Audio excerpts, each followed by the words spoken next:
لیث نے بیان کیا، ان سے بکیر نے، ان سے سلیمان بن یسار نے اور ان سے ابو ہریرہ رضی اللہ عنہ نے بیان کیا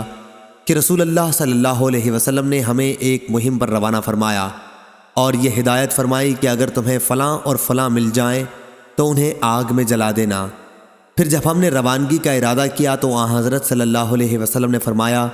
کہ میں نے تمہیں حکم دیا تھا کہ فلاں اور فلاں کو جلا دینا، لیکن آگ ایک ایسی چیز ہے جس کی سزا صرف اللہ تعالیٰ ہی دے سکتا ہے، اس لیے اگر وہ تمہیں ملیں تو انہیں قتل کرنا، آگ میں نہ جلانا۔ صحیح بخاری حدیث نمبر 3016۔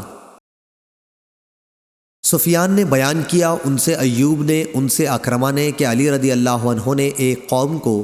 جو عبداللہ بن سبا کی متنبع تھی اور حضرت علی رضی اللہ عنہ کو اپنا خدا کہتی تھی، جلا دیا تھا۔ جب یہ خبر حضرت عبداللہ بن عباس رضی اللہ عنہ کو ملی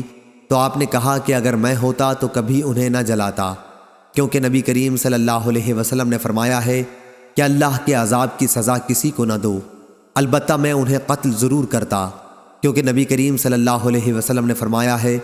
جو شخص اپنا دین تبدیل کر دے اسے قتل کر دو۔